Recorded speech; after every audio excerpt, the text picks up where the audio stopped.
Today, I have the pleasure to talk to Satnam Singh, who we started the first podcast episode with back, like, I don't know, like 5 or 6 months ago. And ironically, he's also now the first person that we're going to have on this new kind of format, which is video and audio. So, first of all, obviously, thanks you to Satnam for making the time to do this. I know you're very busy with various art projects and other things that you're working on. Thank you. My pleasure to be back here. Not a problem. So today, obviously, our topic is Bhai Nand Lal. If anyone's followed Satnam or myself, I'm sure they would have heard us mention him a few times. He has quite a special place within Sikh history. So most people know him as a poet, I guess, or a Gavi, Gavi, so a poet of Vedantpur Darbar, Guru Gobind Singh Ji's Darbar. And Bhai Nand Lal is also often associated with the court of Aurangzeb, most famously because he is said to have left that court to join Guru Gobind Singh Ji. So perhaps then we start with his upbringing and his life. So I know that there are two different birth years that are given for him. So one 1633 and one 1642. Like, what else would you be able to tell me about kind of his early years and his upbringing? So Bhai Nand Lal was born in Afghanistan, in the city of Ghazni. Now, the interesting thing about Ghazni is that it wasn't at the time, from what I've been able to gather, it wasn't a big city per se, but it was connected well with the trading routes internally in Afghanistan. So you could say the city where he was born was connected with Iran, with Russia, with India, and so forth. So like you can imagine, like Guru Nanak, that there was a lot of influx of traders, of mystics, of caravans, and so forth. So when Bhai Nand Lal grew up, it was kind of a multi-ethnic and very diverse community he grew up with. And Bhai Nand Lal was actually from a Hindu background. So like most people, probably a lot of your listeners will assume that because he was an Afghan Sikh, he was from a Muslim background. Yeah, I would have assumed the same. Exactly, and also because when people read his verses, they're very Islamic in nature. Like the words that they use for the divine is very Islamic. The words they use for the gurus and Mawla and so forth, like very from the Arabic world. But he was actually from a Hindu background. I guess it's also because of the fact that most of his education, or I'm sure some of his education, was in languages like Sanskrit and things that we may associate with Hinduism. But a lot of his early education, like I think Kavi Santokh Singh mentions that he masters Persian and he learns a number of Islamic texts at a really early age. So, like, is that just because education at the time is controlled by the Mughal Empire rather than it being to do with him being Muslim, obviously because he's not Muslim? Well, we know from later sources that Bhai Nand Lal's father was a scholar himself, and his father was probably aligned with the establishment in Ghazni. So he was from a highly educated background and probably also like from a scholastic. Now, there was a lot of, back then, as compared to today, there was a lot of Hindus in Afghanistan, especially the Qataris, because they were basically in control of the bureaucracy at the time. So they were like doing all the bureaucratic work for the different governors and so forth. But they were also in charge of the trade routes. So like back then, there was this busy traffic of Hindu Qataris traders from going like in between Afghanistan, Iran, Turkey, India, Eastern India, and so forth, just trading all around. And this is also something that most Sikhs haven't really been thinking about with the later Qatari conversions into Sikhism, that you suddenly have these new Sikhs with huge networks, like on a very big regional scale, obviously spreading Sikhi throughout the continent. But sorry, that's a different matter. But what we know from, like you said, with Guru Santokh Singh, he actually mentions in his Suraj Prakash about the early education of Bhai Nand Lal, and he said that he had his early education in the mosque, which is very interesting because obviously he's a Qatari Hindu, so why is he educated at the mosque? But what we learn is that he was good at memorizing books. He was good at he was very eloquent. His like in terms of like bringing forth arguments and being concise in what he was trying to describe and so forth. He was like known for that already as a child. And you can imagine the kind of curriculum that would have been present in a town, not a city, but like a town like Ghazni, where there were such a big influx of traders and mystics and Islamic scholars. So we're talking about the Quran, we're talking about the Hadith, we're talking about mystic literature from the Sufis. That would be Ibn Arabi, Rumi, Hafiz, Khayyam, and so forth. So we're talking about like very big cultural texts that are very definitive of the Mughal Empire as well. Yeah. Well, just moving on from his education then, I came across that so it's reported that his mother passed away in 1650 and his father passed away a couple of years later. Now, depending on when we set Bhai Nand Lal's birth year, that then kind of has a big impact on how old Bhai Nand Lal is at this point. If we go with the first year, which is 1633, he's roughly just shy of kind of 20 years at this point. And if we're going with 42, he's around about 10. Considering that he's said to have left Ghazni and found employment in the Mughal court at Agra, I'm probably going to sway on the side of the fact that he's around 20 at this point, and he was probably born around 1633. It just makes sense. I can't imagine a 10-year-old getting employment. Perhaps, like, I could be wrong and someone might have evidence somewhere. But yeah, I think that we will go with that. So it said that he gets employment with the Mughal court in Agra with Bahadur Shah, who was to obviously become the future Mughal emperor and actually have quite a close relationship with Guru Gobind Singh Ji. Now, I never actually had come across until I had to put the research together for this podcast that Bhai Nand Lal's parents died whilst he was kind of so young. Do you know anything about why they had passed away or what led to those events? No, from what I've read, I've never come across any information either about his father. Yeah, I couldn't find much, and I just could consistently find mentions that they had died. Why or what had happened? Nothing much. Okay, so again, I think it makes sense if we're going with the earlier age, because it said that when Bhai Nand Lal then kind of moves on, he gets married in Multan around the age of kind of 40-ish. He has his first child in 1673 called Lakbat Rai, and 2 years later he has another son called Leela Ram, which is interesting because I never knew Bhai Nand Lal had children. I wonder if they had children and if there are any descendants around today. Do you know of anyone or anything about that? There was a Sikh scholar, Professor I think Ganda Singh. He wrote a book called the Kuliyat Nand Lal Goya. He wrote like 50 years ago, and I think he mentions the offspring of Bhai Nand Lal in his time, like saying which city they were from and so on and so forth. And as we go on later in the podcast, we'll talk about descendants in the early 1900s who started to see that after the fall of the Sikh Empire, the Sikhs forgot how to speak Persian, so they kind of dissociated themselves from the writings of Bhai Nand Lal. So the descendants of Bhai Nand Lal got into a sort of panic, so they started to translate all of his writings into Punjabi. We can talk about that later. This is one of the books. Just quickly for a second before we move on, just staying on the topic of Persian language, do you also think the fact that Sikhs kind of on a general sense have moved away from it is because of its association with Islam? Definitely. That is one of the main reasons. In the 1700s, obviously the main enemies of the Sikhs had Muslim backgrounds, whether it was the Afghans, the Iranians, or the Mughals. So that also meant that these writings were like considered enemy ground, so to speak.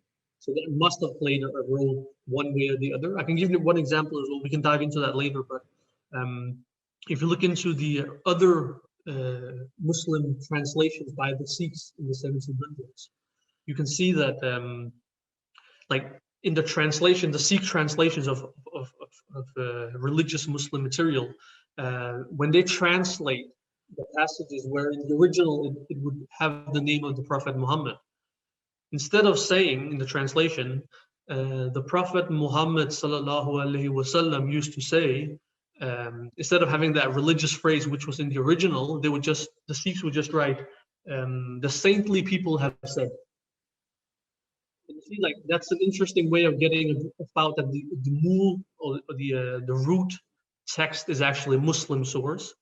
So to kind of hide the Prophet Muhammad's even being mentioned here just by saying the saintly people. So once Bhai Nand Lal joins Bahadur Shah's court, there's kind of a tradition that mentions that Aurangzeb had assembled his court's kind of finest mullahs and Islamic scholars of Delhi and have them interpret verses of the Quran. Each of the Quranic scholars came up with different interpretations based on the traditional Islamic commentaries, yet none of them are said to have satisfied Aurangzeb. After hearing about the emperor's distress via Bahadur Shah, Bhai Nand Lal volunteers to study this verse and comes up with an interpretation. So after the emperor hears this, or hears kind of Bhai Nand Lal's explanation, he's so fascinated that he wants to meet Bhai Nand Lal. And it's at this point that Bhai Nand Lal is given the title Mullah Goya by Aurangzeb. Now, before we carry on any further, can you just explain to those listening what that means and why that title is important? Like, because we all obviously a lot of us will say Bhai Nand Lal Goya, and I think a lot of people don't necessarily know what that term means. A lot of people may just think it's a second name or something. So before we move on, like, what could you tell me about that? Yeah, so the term mullah is an honorific, I think you say in English. So it's a very it's a title that you give to very revered people, obviously like the sheikhs of Islam or the imams and so forth. So in Aurangzeb's court, he would have the ulama, which was like the scholarly circle surrounding him, kind of giving him advice and giving him basically advice on how to govern. And if he was like transgressing the laws of Islam, they would like step in and tell him what the true intention of the Sharia law would be. And these were called the mullahs or the ulama, you can say. So it's quite significant here that even though he's a non-Muslim, that he's granted this title, because obviously it's not like it's like the word pandit in the Hindu tradition. It's not something you just call people who just read one book or just like sat on read articles on Google. This is something that takes years upon years of scholastic research and study, and then you're given the title of Pandit. And in the same way, in the Islamic tradition, after years and years and years of study and debate, then you're given, depending on where you are in the Muslim world, you're given a title. It could be the alim, it could be the mullah, it could be and so on and so forth, sheikh. So this is quite significant in the Sikh source. This is from the Bansavi Nama. It's quite significant that even the Sikhs have recorded that he was given this very Islamic title despite being a non-Muslim. And how does that also kind of play into the fact that Bhai Nand Lal becomes kind of one of the most famous scholars of Guru Gobind Singh Ji's court, considering he's given a title by Aurangzeb, and it's actually a title that most of us Sikhs still use. Like, how does that kind of, I don't necessarily think it doesn't connect, but as in, like, how does that kind of fit together, considering a lot of people would see Aurangzeb and Guru Gobind Singh Ji as water and oil, like they just don't mix. So like, what are your views on that? I think, again, like this is from a historical perspective. If you read the Suraj Prakash, if you read the Pansavli Nama, these are like some of the early, not early, but like some of the pre-colonial texts that we have that talk about Bhai Nand Lal. The purpose of these information being transmitted is because they want to show, like, here's a prize. We had a huge intellectual in the Mughal Darbar who came to Anandpur. I see. Yeah, it's so like someone from Oxford University turning up, coming to a Gurdwara and doing Langar Seva there, right? So I mean, that was the intention of the authors in mentioning this. Because if you look in the Suraj Prakash as well, and some of the other accounts that we get of the scholars the Kavis who came from the Mughal Darbar, or just in general, scholars that came to Anandpur, most of those that are mentioned are those that came from Delhi, from the Mughal Darbar, So we have Guvresh as well. We have Bhai Nand Lal, and there's a few others. So there's this idea that we want to show that even at the top of power, Aurangzeb's rule, people were still flocking to Anandpur in very high numbers. Just being devil's advocate, is it also the fact that because they came from the Mughal Darbar, they weren't already known in the sense that they had created a record there, and so by the time they come to the Anandpur Darbar, people looking at it from like for example, say you or I looking at it historically, we'd know of them because of the fact that they'd come from the place of power essentially of the time. Whereas there are other govies of the Darbar which are lesser known, and that's perhaps because they haven't come from kind of like central power. Yeah, that is definitely the case with some of them. There's no doubt about that, definitely. Okay. Well, this is something that I found really interesting when researching Bhai Nand Lal. And again, it could be wrong. And if anyone has any information, feel free to let me know. I found it quite interesting because it also kind of makes sense. Bhai Nand Lal is often depicted as being this really saintly character, perhaps because he's also kind of quite commonly associated with scholarship and things like that. However, according to Lala Parmanand, in his work, there is a description of Bhai Nand Lal actually partaking in military service. It said that Bhai Nand Lal led an army of several thousand strong against a force of 7,000. There were 3,000 casualties, and his military service is said to have lasted several years. However, there wasn't much more information I could find between kind of the story of Aurangzeb and the evacuation of Anandpur Sahib in kind of 1904. It's quite difficult to figure out where Bhai Nand Lal is and what he's doing. We obviously know he's alive, but he's somewhere in the mix of everything.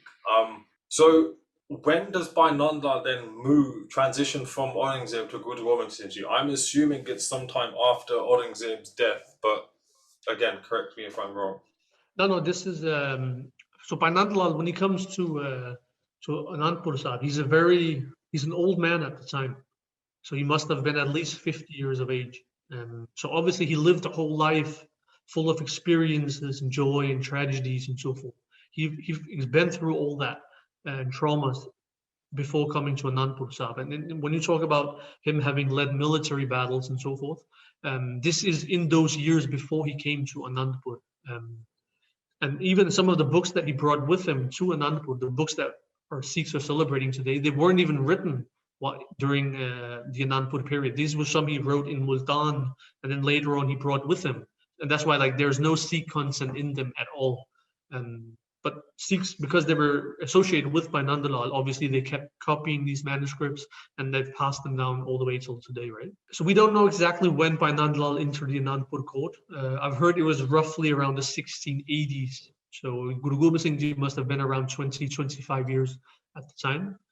And obviously Bhai Nand Lal being double the age of that, obviously you can see age-wise, there's a discrepancy here. But we know that Bhai Nand Lal, even despite having this very impressive CV, he still joins the entourage of the Guru and joins all the other poets that were there. But very, very quickly, he rises to the top. And that's why we remember him amongst all the court poets. He's the one that we remember the most today. Why do you think that is? Is that because of the fact he already had such a reputation, or the fact that a lot of his texts have remained intact? So for argument's sake, there are a lot of poets that I'm sure you're aware of in the Darbar, but we don't have any of their works. And that obviously leads itself to them not being kind of focused on, and their names not being as prevalent. So with Bhai Nand Lal, do you think the fact and again, this is a slight overarching statement to get the point across, but I think you'll get the point, which is do you think a lot of his fame comes from the fact that he is most known in terms of he obviously had quite an illustrious career in the Mughal court before coming to the court of the Guru, or are his works just actually that amazing? It's probably a mixture of both, but I would have to pass that question because it's quite a mystery. like despite people, the Sikhs not knowing the language that he's writing in, um, and not just not knowing the language, they probably don't know the cultural references that he's making either. Despite that, still he became, along with Bhai Gurdas, his writings have been elevated to Bani and considered a commentary of the Guru Granth Sahib, which is in itself is quite an extraordinary feat. Yeah, when you put it like that, I think it puts into context actually how insane that is, because you've taken a Hindu Qatari educated in basically Islamic texts and education and everything that goes with that, having an illustrious career under Aurangzeb before then moving over into the court of the Guru and becoming one of the most famous poets. Yeah, I think most people listening will appreciate that as well. But also, if I may add, one thing that's interesting is that there is this book called the Mema Prakash, and this was written during the it's like I think it's like 1,000-page book on the life of the gurus, and it was written in the early years of the Missile period. So this is almost 70 years after Bhai Nand Lal passes away. In this book, it actually gives you the background details of Bhai Nand Lal, like how he grew up, what he was doing as a child, some stories from his life as well. And the reason I'm mentioning this is that this is quite significant because, from what I know, there's no other account in any Sikh scripture or writings where it details the early life of a Sikh. Obviously, we have the early life of the gurus, where it gives you the early life of a Sikh, not even a Sikh. He wasn't a Sikh at the time. So this is actually a Hindu that they're describing, a Hindu upbringing or slash culturally Muslim upbringing. And then 50 years later, he becomes a Sikh, right? This is very significant. And again, you have to ask yourself, why is it that this story was brought into the Mema Prakash 70 years after he passes away? And one of the reasons, I think, is that these little fine details of just having his early life recorded in a Sikh writing of such a grand magnitude, like the Mema Prakash and later Suraj Prakash, that obviously helped in bringing out his name to large groups of people. One thing that's also interesting, I was just going through my book collection just to see like what books do I have that mention Bhai Nand Lal, and there's a lot of these lesser known books. This is called Sharda Puran. A lot of these lesser known books, maybe some of them just a few pages long, and others like really bulky. And many of them, for some reason or the other, they just mention Bhai Nand Lal in the beginning. Or like having some sort of prominent role in Anandpur at the time. So I think the question here is not whether Bhai Nand Lal wrote these books or he had anything to do with these books or not, but the thing is that his name is just name dropped by all these different authors, different writers across caste boundaries and so forth. So I think that in itself, and I think the authors back then didn't know what they were doing. They didn't know like the kind of impact that would have later on. But just because his name is just name dropped here, there, in between 10 years apart, that obviously in the late 1800s meant that his writings became Bani and was considered a commentary of Sikh scripture along with Bhai Gurdas, right? No, definitely. But just then, kind of moving on with the narrative of Bhai Nand Lal. So I kind of came across a couple of narratives. So on one hand, there's an argument to say that so after Guru Sahib passes on, Bhai Nand Lal basically moves on to Delhi, and I think Bhai Gurdas Ji is with them as well. Eventually, then the narrative kind of splits into two. On one hand, it said that around about 1710, Bhai Nand Lal retires in Multan. Another historical narrative suggests that Bhai Nand Lal didn't retire in Multan in 1710, but remained on until Bahadur Shah's death in Lahore in 1712, and then joined Bahadur Shah's son and came to Delhi. Now, what could you tell me then about kind of his later years and his passing? So again, this is like where the tradition and the memories of his family members later on, they kind of clash. But if you look at the early writings, what we do know is that Bhai Nand Lal, because he was a gifted Persian scholar, He did spend time in the Delhi Darbar of the Matajis, Guru Gobind Singh Ji's widows. He spent time there acting as a, you can say, a diplomat or an ambassador of the Sikh Panth, in communication with the Mughal emperors and the Mughal establishment. So he was a kind of ambassador for the Sikhs at the time. We also know he continued singing ghazals and composing poetry and so forth, because this is recorded in later Sikh writings. So this idea that he went to Multan at some point and created a school that kept running till the end of the Sikh Empire, I think that is his family member, his descendants, who gave that information and passed that onwards. And I don't see like these two necessarily excluding one another. It is possible he went after the destruction of Anandpur. It is possible that he went to Multan because he used to work there for so many years, like 20 years of his life before he became a Sikh. It is possible he went there just to like get some peace of mind and what he had just experienced at Anandpur. He opened up a school because that's what he did. He was a scholar. And then later on, when things had settled, or there was a need for his skills because he knew the Mughal Darbar and he knew the Sikh Panth as well, he could be a diplomat in between Banda Bahadur and the Mughal establishment. So I think like whether it was one or the other, what is important is that he actually actively kept on his skills as a Persian speaking diplomat, communicator, whatever you want to call it.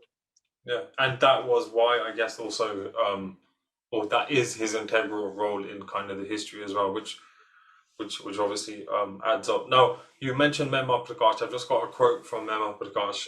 It's written by Sarup Das Bala. The quote follows: Nand Lal performed two tasks simultaneously. He studied Persian and acquired knowledge, thereby sharpening his mind. Nand Lal became a proficient scholar of Persian, reading and memorizing a large number of Persian books. He became privy through constant study and practice to the knowledge and etiquette required of the royal Darbar. Through such dedication, he became a renowned servant of the court, securing a post in the retinue of the prince, whom the world would later call Bahadur Shah. He was appointed the Shah's Mir Munshi, and his reputation increased day by day. And I find interesting about that, and I think you alluded to it earlier, is that it's a Sikh text praising a Hindu who's educated in Persian Islamic studies. And I just think that encapsulates so much of our history perfectly in terms of the complexity and multiplicity of identity just captured in that one quote. And I kind of encourage everyone to go and read Mehmet Prakash, because it's just full of information. Now, so just going back then to we mentioned about the tradition associated with Aurangzeb and Bhai Nand Lal giving Aurangzeb this beautiful commentary on a particular verse of the Quran. Like, what do you know about that? Is it just kind of a tradition that's arose over the years, or is there some type of historical, like kernel, like some type of historical origin to it? Yeah, so the story of interpreting this verse of the Quran, unfortunately, our historians haven't written which verse that they were talking about. And obviously, being interested in history, this is like one of the things I was quite interested in trying to figure out what verse was it and what interpretation did he come up with and so forth. But in the Bansavli Nama, which is up here, this is like one of the first major accounts of Bhai Nand Lal's life in the early years of the Misl rule. And this account is mentioned in there. So the first account that we have of Bhai Nand Lal, this Munsha Goya story is mentioned in there. So it has very early roots, so to speak. It's not something that was added on later.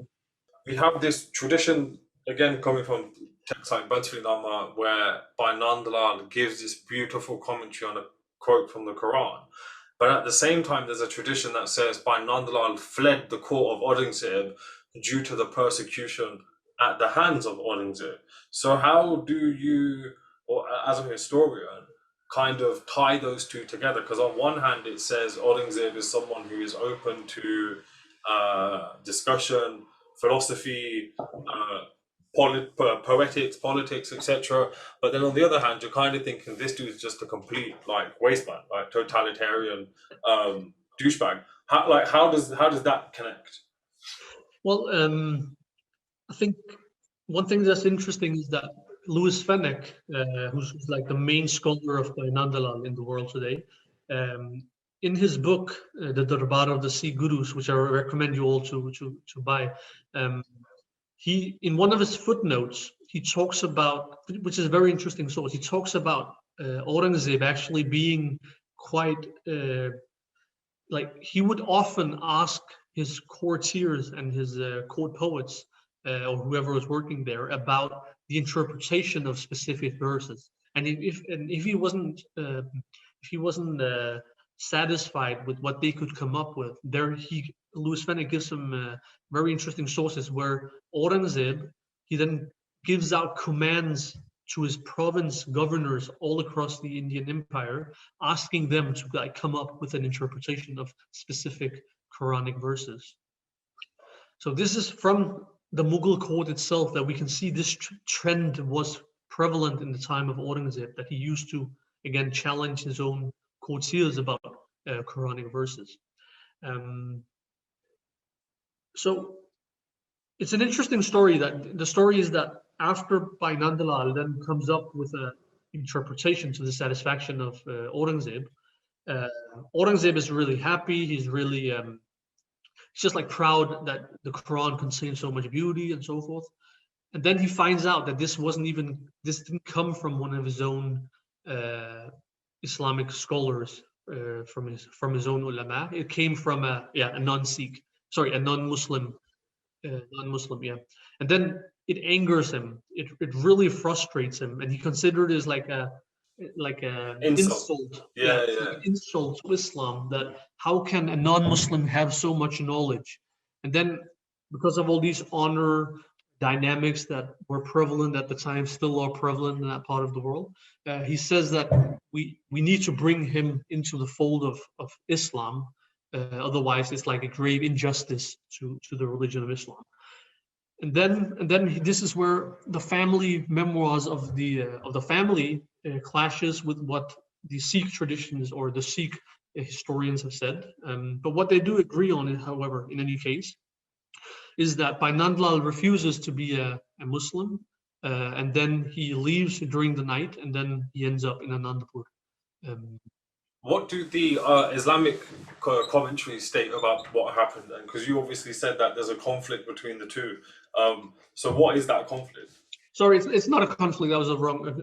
It was a wrong word. It's just like in the family memoirs, how his descendants have narrated it in the early 1900s. They say Bhai Nand Lal wasn't alone. He had a Muslim student with him, Ghiyazuddin, his name was. And both of them sit there and discuss back and forth, what do we do? What do we do? And then both of them decide, let's just leave the court. And then both of them come to Anandpur. And when I said like there's a clash of conflicts, because Ghiyazuddin, whoever he was, he's not mentioned from what I know in any of the Sikh sources. So he's kind of been written out of history for some reason. I see what you mean. Okay. Yeah, he's been written out of history. And then in the family tradition and the oral traditions that were passed on from father to son, then we have Bhai Nand Lal and we have his student Ghiyazuddin. And even though he was written out of history and forgotten, like if you read any Wikipedia article or any like the name Ghiyazuddin, from my understanding, it doesn't really appear anywhere. So just to counter that, in the Anandpur Art Project, we have a painting of Bhai Nand Lal, and in it, obviously, we put Ghiyazuddin. So just staying with Bhai Nand Lal's student, what can you tell me about him? Because I'll be honest, that's the first I've heard of him. So who is he? Like, what is his background? What does he do? Like, what can you tell me? From what I remember reading, obviously he's from a Muslim background because of his name, Ghiyazuddin. He's a younger man. He's an official in the Mughal Empire as well. So he is a highly educated person. And obviously, being highly educated, he could also recognize the talents of Bhai Nand Lal and thereby become a student, right? He seems, from what I've read in the memoirs of his family descendants, he seems to have been quite a cultured man, quite a refined man. Obviously, being in the Sangat of Bhai Nand Lal, he would have You just have been to be. Yeah, exactly. Okay, no, fair. Thank you for that. Now, just then, obviously, Bhai Nand Lal is known for being a poet and a scholar, and just kind of mentioning a handful of his texts. There's the Divani Goya, the Zindagi Nama. I'm not going to pronounce this one, but its English translation is exposition of terms. You've then got another one. Yeah. Say that again. Yeah, the Ars Ulul Fawz, yeah. Yeah, I'd rather leave it to someone who can pronounce it properly. And then we have the Jodh Bagas, the Ganj Nama, and the Dandakhan Nama. Now, just rewinding slightly and going back to just going back to some of those texts, I think one of the quotes that I found or some of the quotes that I found quite interesting is there's one from the Vani Goya.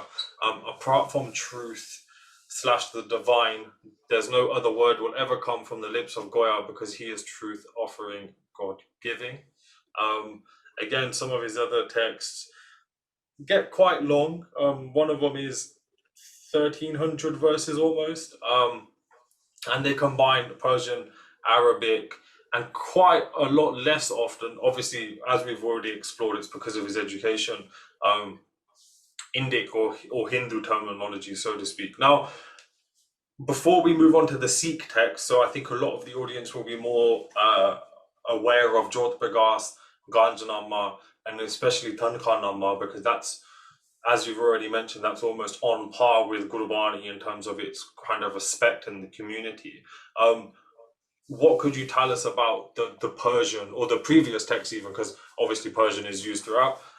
But yeah, what could you tell me about the non-Sikh text, so to speak?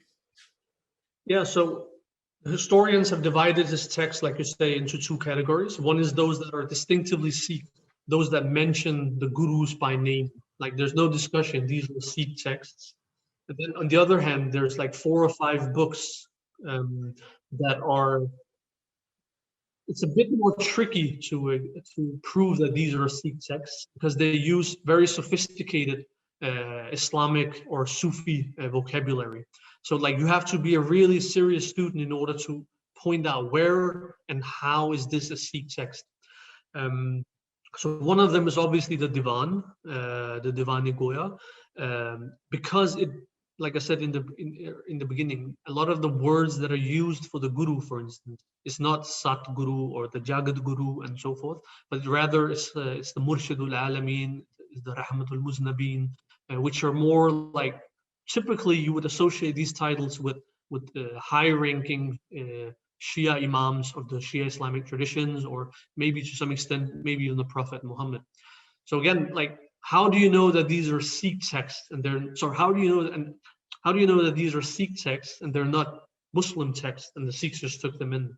And then again, it requires quite a lot of theological, metaphysical groundwork in order to dive out and call out the Sikh content. And again, Louis Fenwick has done quite a lot of that in order to show in what way is this actually, even though apparently looking like a Sufi verse, how is it actually subverting Sufi ideals and then presenting Sikhi as an alternative to the Sufi path.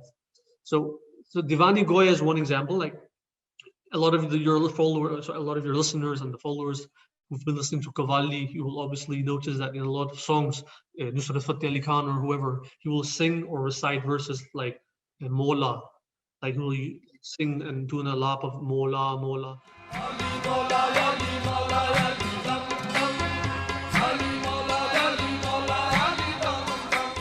This is a word that's very prominent in the Persian writings of Bhai Nand Lal. And again, if you go into Sikh history, this verse is not really that prevalent to use about the gurus, but it's very prominent to use about Imam Ali or some of the Sufi sheikhs over history. So again, like, you can ask yourself, why are these texts not mentioning Guru Gobind Singh, even though our tradition says they're talking about Guru Gobind Singh? They talk about the beloved, they talk about surrendering yourself to your teacher, they talk about giving your head to your teacher and so forth. Like, these are very, for any Sikh reading it, they will obviously say this is talking about surrendering yourself to Guru Gobind Singh Ji, but why is his name not mentioned anywhere? Again, this is where a lot of historians and a lot of commentators and so forth have tried to call out, how do we know that it's talking about Guru Gobind Singh Ji? But like, correct me if I'm wrong. Like, my understanding of Sufism, a lot of it just comes from reading Bulleh Shah and listening to Nusrat Fateh Ali Khan, who happens to sing a lot of Bulleh Shah, ironically. And a lot of the language is quite commonly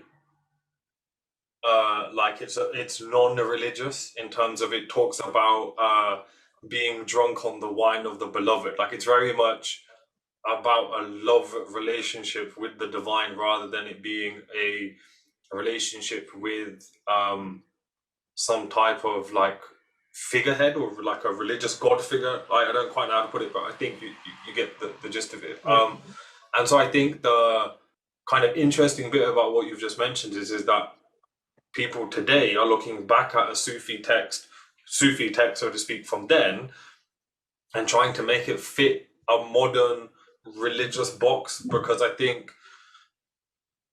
as you mentioned, it's quite difficult to be like, all right, well, where in this verse does it mention Guru Gobind Singh Ji?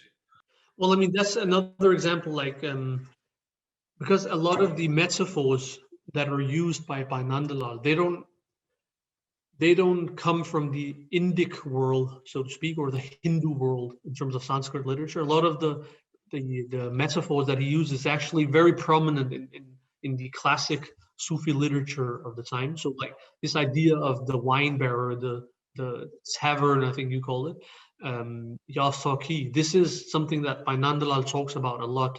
Like, oh bartender, give me the wine. Give me the cup.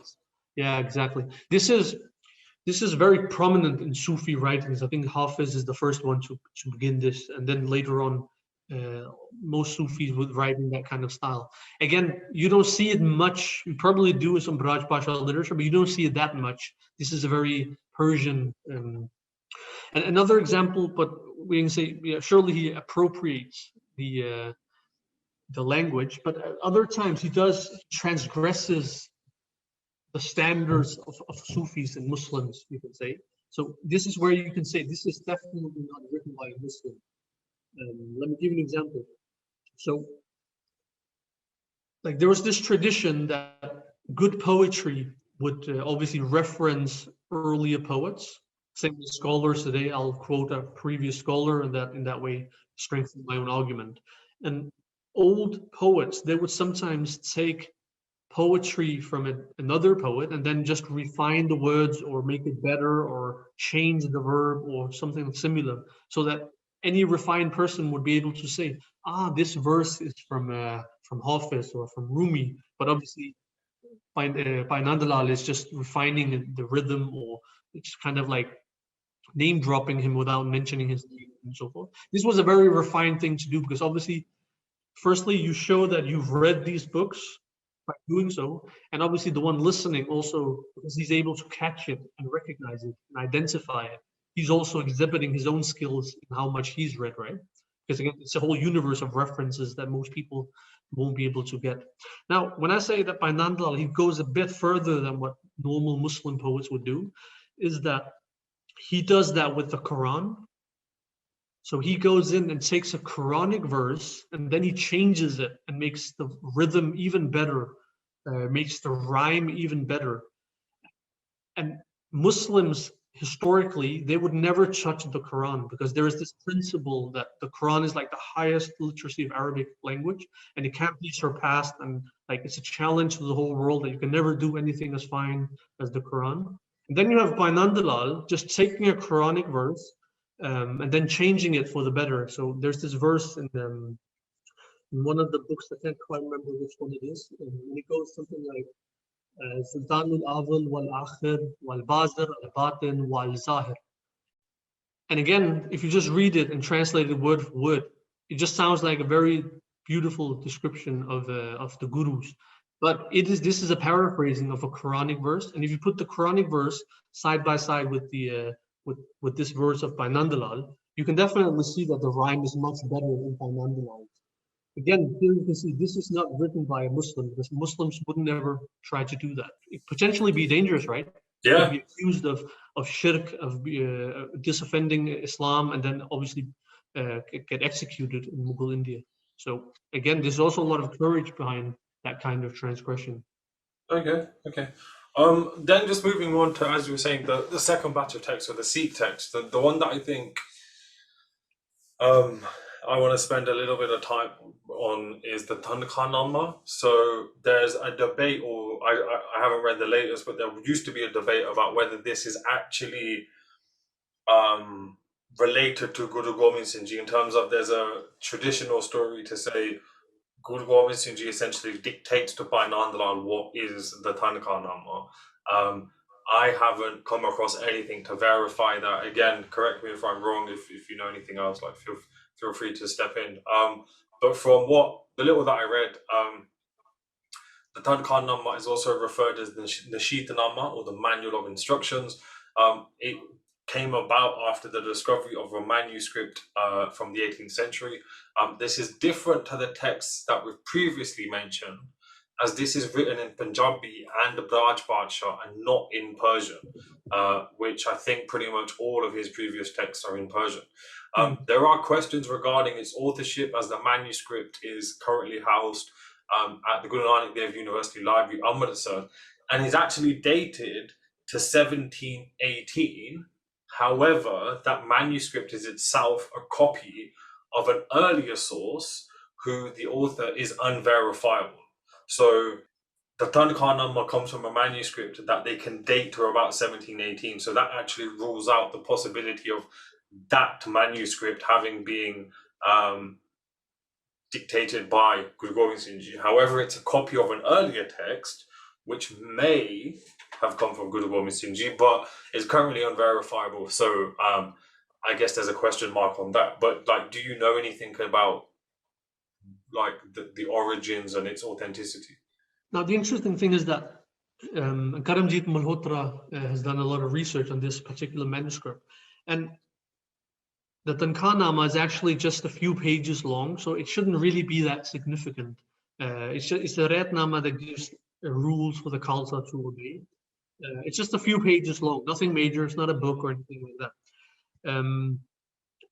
Yeah, it's a recorded conversation between Bhai Nand Lal and Guru Gobind Singh Ji, where Bhai Nand Lal asked questions about what rules should a Khalsa Sikh follow, and then Guru Gobind Singh Ji answers which rules to follow. Now, the reason why this is such an interesting manuscript is that, like you say, that it's written, the manuscript that we have is written 3 years after the fall of Banda Singh Bahadur and his Raj. So this is quite early on in the time of Sikh history. And the interesting thing, like you say, is that this is just a copy. And we know that because there's a lot of errors in this text. Which means that this is not the original, because if it was the original, there wouldn't be that many errors in it. So this means that it's a copyist who just didn't do that well of a job, like in terms of the numbering and so forth. Like, this is definitely a copy. And then the question is, well, the original copy, when was that from? And I think most historians, at least in the Western world, will agree that this is most likely from the time of Guru Gobind Singh Ji. And the interesting thing is, and why this is important, is that this is the Ratnama wherein Guru Gobind Singh Ji says that he will establish his own Raj, and the line Raj Karika Khalsa Ki Rahe Na Koi, this is actually from that Ratnama. So the idea that Guru Gobind Singh Ji is proactively talking about the Khalsa being rulers of of territories and governing territories, something most people will say starts with Banda Singh Bahadur and the early Khalsa. But if you can actually date this writing into the time of Guru Gobind Singh Ji, then it obviously means that Guru Gobind Singh Ji gave sovereignty to his Sikhs without any discussion, so to speak. And this is why this is such a dramatic find. This is how I think it's described in Western academia. This is a very dramatic find. Normally, you wouldn't be able to find, like, a lot of this talking about sovereignty and so forth is very prominent in later writings, but if you can actually pinpoint something all the way back to Guru Gobind Singh Ji, that's obviously quite a dramatic find. Well, just being devil's advocate, I think like what you pointed out, which is quite interesting, is that it's written just after or a few years after the fall of Banda Singh Bahadur. So let's ignore the fact that it's a copy for a second. Um, just listening to what you've been saying, my kind of guess could be that this text was formed around the fall of Banda Singh Bahadur in order to kind of raise the spirits, kind of lift everybody. The format of a conversation between Bhai Nand Lal and Guru Gobind Singh Ji kind of lends itself to some type of authenticity, but I think also that format also for that time period would have been quite encouraging. But I think it'd be really interesting to see what further research says and suggests about that, because as you said, if they can connect it to the court and the time of Guru Gobind Singh Ji, I think that definitely, like as you were saying, has a dramatic impact on everything, really. But no, okay. So sticking with Bhai Nand Lal, obviously, and Guru Gobind Singh Ji, this question was sent in by I think about 5 or 6 different people when I said that we were doing a Bhai Nand Lal podcast. I'm sure you can guess what it is, but basically, it bases around, did Bhai Nand Lal take Amrit? I can't find any historical references to indicate that he did. The only thing that seems to exist is, according to Gurkiya Sakya, Bhai Nand Lal arrives in Anandpur on the Baisakhi of the 29th of March, 1682, which is obviously before the Vaisakhi Amrit Sanjad, and received Guru Gobind Singh Ji's blessing. 1682 is most likely referring to Bhai Nand Lal actually coming to join the court of Anandpur rather than anything else, which makes sense because in 1697, another scholar, Kanwar Sen, son of Keshvadas, also arrived at Anandpur to seek refuge from Aurangzeb. So that kind of period, that time period of Bhai Nand Lal joining in 1682 kind of adds up because of obviously what's happening. Now, putting that little bit aside, like what light could you shed on that? Like, did Bhai Nand Lal take Amrit? There's a Sakhi to suggest that, I can't remember it correctly, but basically Bhai Nand Lal asks to take Amrit, and Guru Gobind Singh Ji essentially says, like, you're good as you are, pretty much. Yeah, well, I mean, this is a question that it comes up quite a lot. And when you said 7 people have asked that question, I kind of knew this is where we were going. The problem is, like, first you have to say, why is that question being asked? And obviously because today we associate a Khalsa with a true Sikh. And then obviously Bhai Nand Lal being a Sikh of the Guru, he must have been a Khalsa. And then the question is, why doesn't he have the name Singh, Bhai Nand Lal Singh?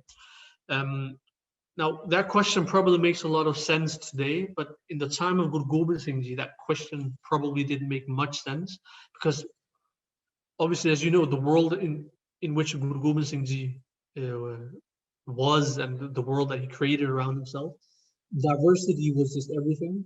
So you had, like I said, you have Hindu scholars, you had Muslims, you had his Sikhs all sitting side by side, all being praised and rewarded and engaging with the Guru in many different ways. And there were those that were later on called the Nanak Panthis, there were the Udasis, there were those who came Seva Panthis, there was the Nirmale, and each of them had their different way of living, different way of addressing Rehat and so forth.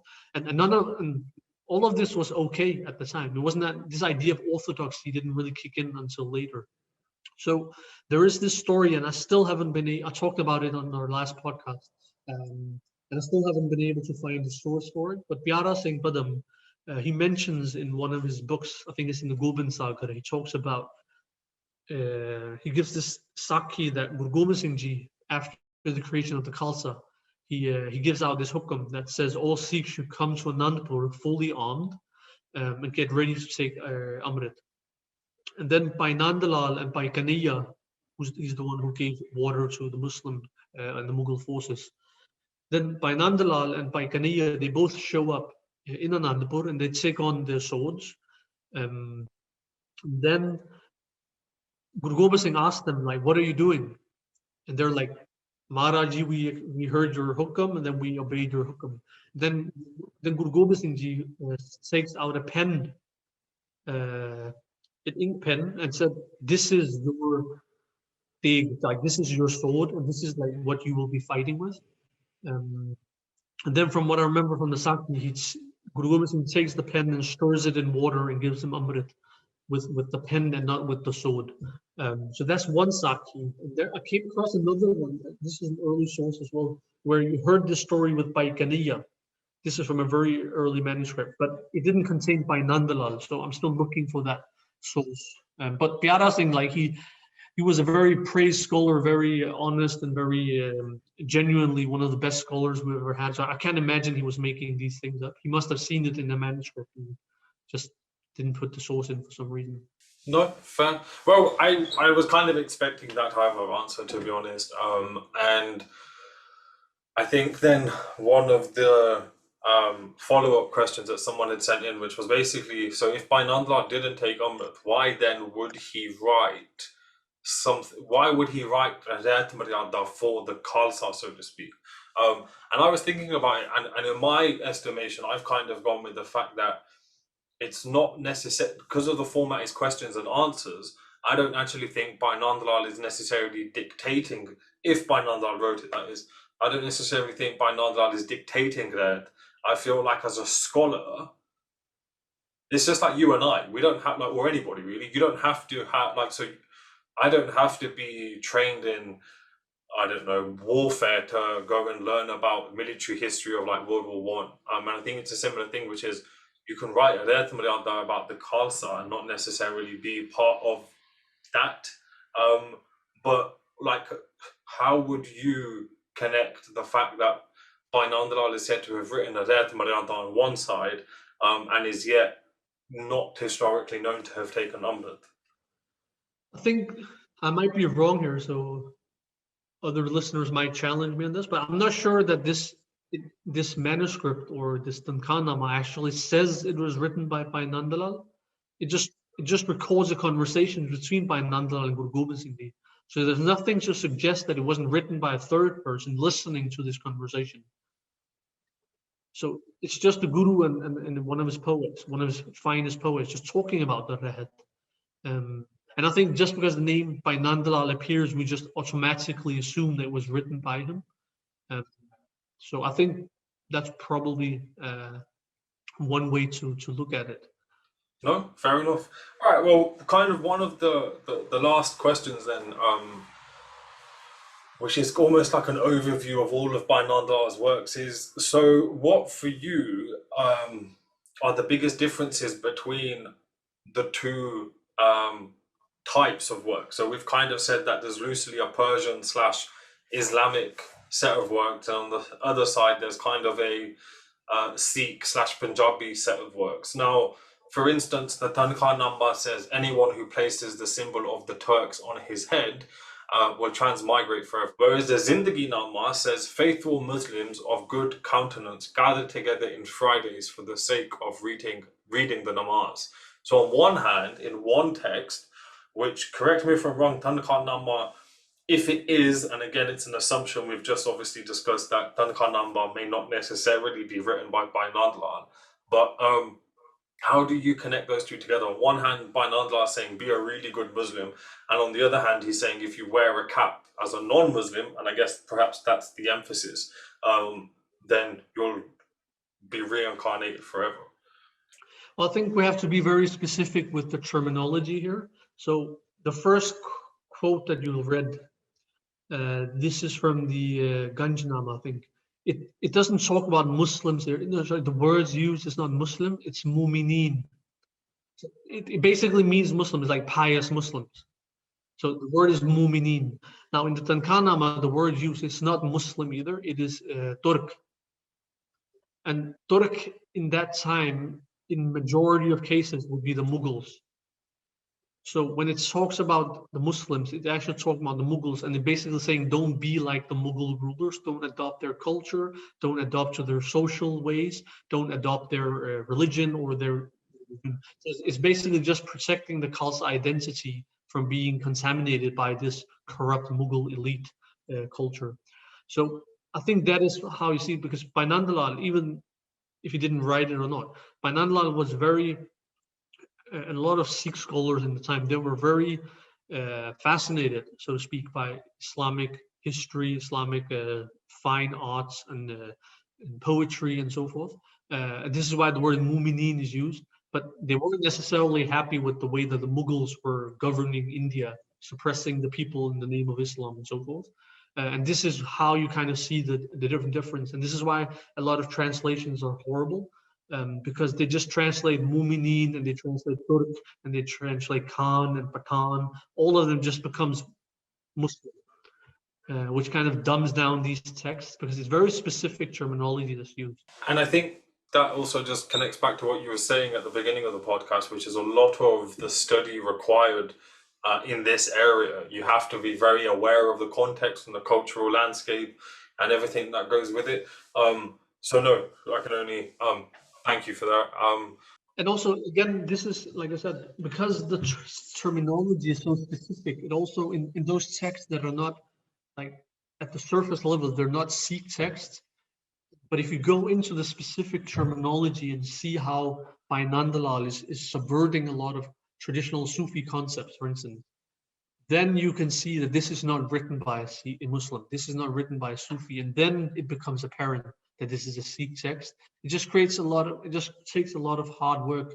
Obviously, Bhai Nand Lal did this on purpose, because this is very sophisticated poetry. And Louis Fenwick even says this is poetry by Nand Lal. It easily matches some of the finest Mughal poetry that was written. So we're talking about a very high level of Persian poetry.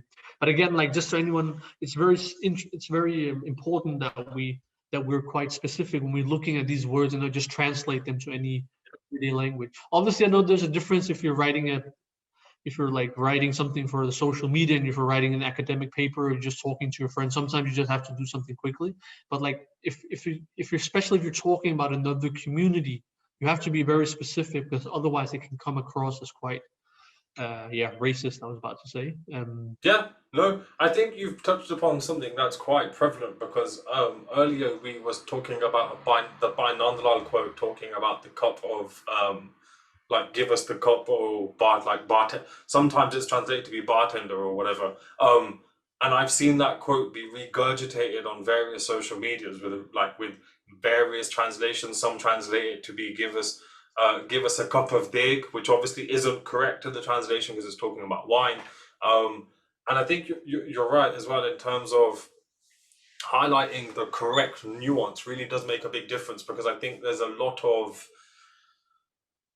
a tendency to be quite Islamophobic in approach to Sikh history, and I think once you read into the nuances of it, it's far more complex. So, for argument's sake, Guru Gobind Singh Ji helped Bahadur Shah become king.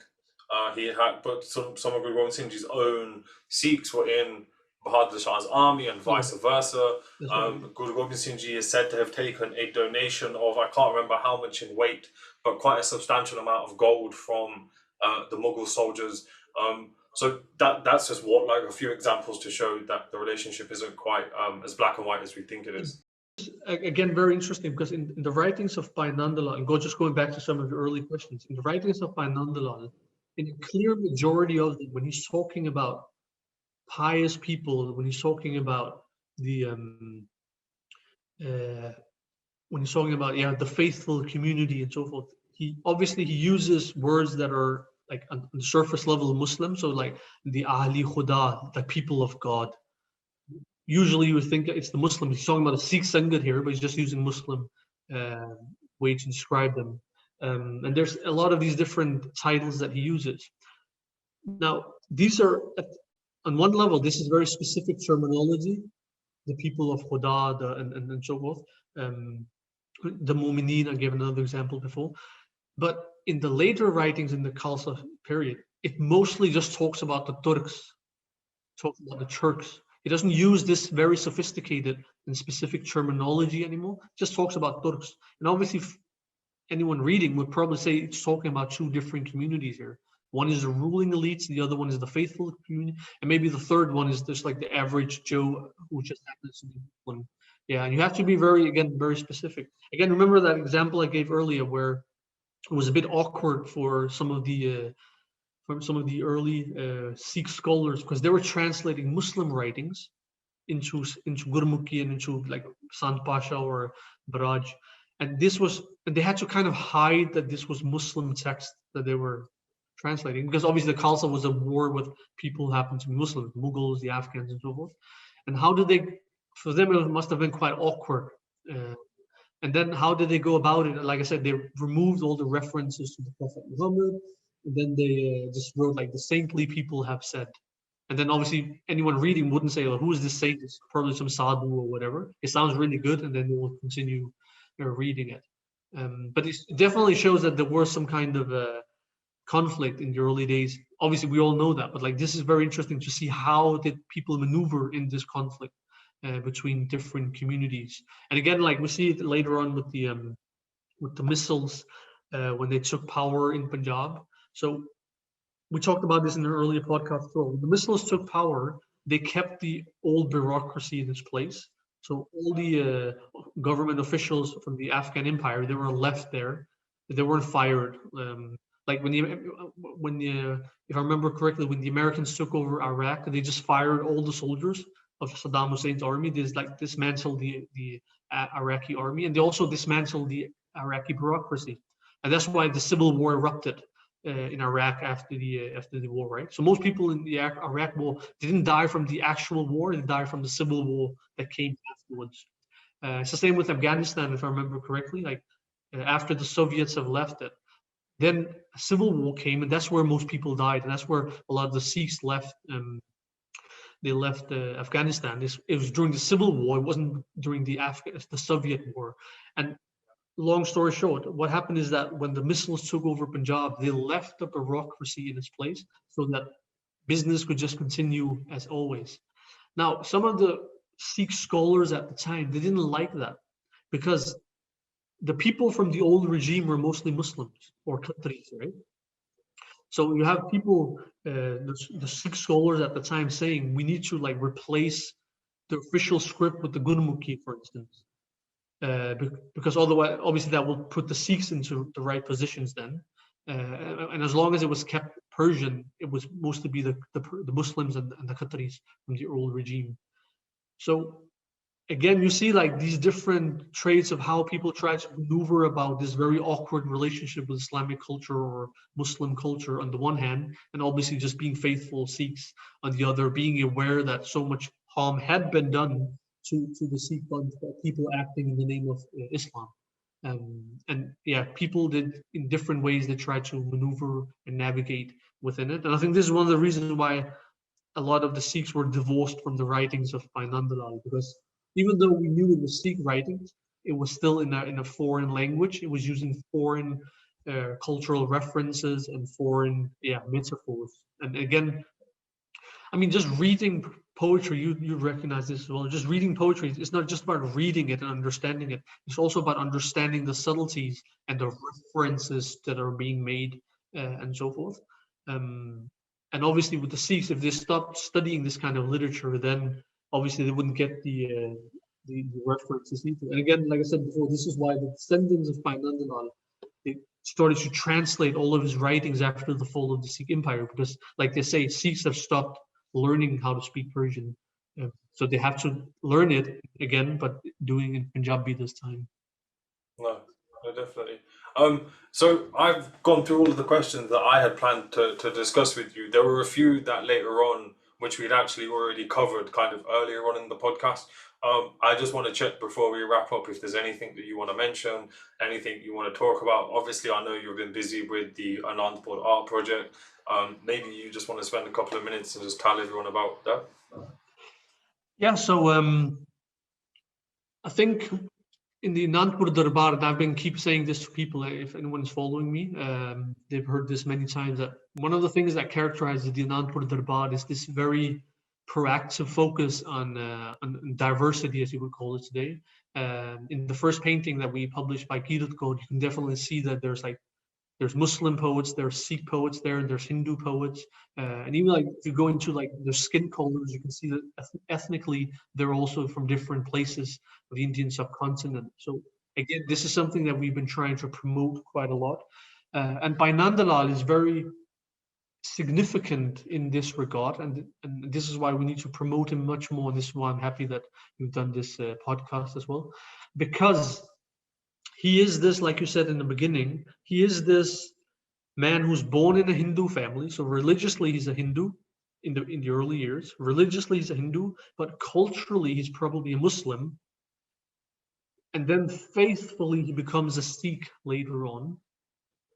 This whole mix of identities, which for him is not necessarily a problem. And this is something the Guru recognizes, obviously. This is something I think we need to have more of. Because it embodies that kind of openness and inclusivity towards the world and obviously towards oneself at the same time.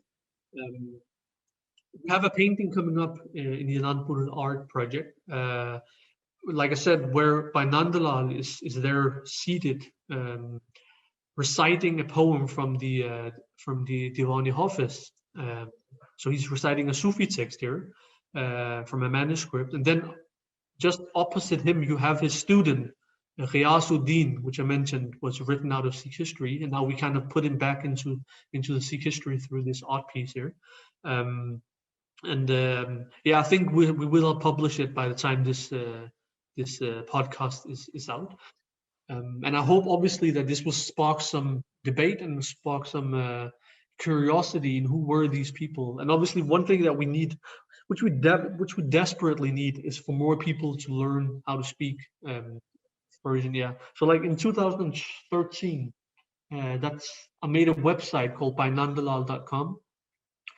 And on that website, even then, we were talking about the need for more people to know Persian, know how to read the Persian script. And one of my friends, he was actually teaching online courses in Farsi at the time as a part of that project of bhainandlal.com.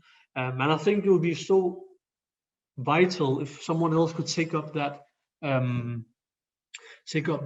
torch and just continue teaching Farsi to Sikhs, because we need that vidya amongst Sikhs. So if anyone's listening, if you know Persian, you know someone who knows Persian, yeah, let's try to see if we can make some classes, and especially in a COVID world, we're all used to just doing things online anyway, so it shouldn't be an issue. Back in 2013, when we started, like even then, doing things online was a bit awkward at the time. Now it's just normal. So I have to say thank you to Satnam, but before we wrap up, I should have probably mentioned this at the beginning of the podcast, but to everyone listening, please go and subscribe and hit the notification button on YouTube, because obviously that helps us a lot. But with that out of the way, I just want to say thank you to Satnam for taking his time out this evening to have this podcast. Thank you for having me.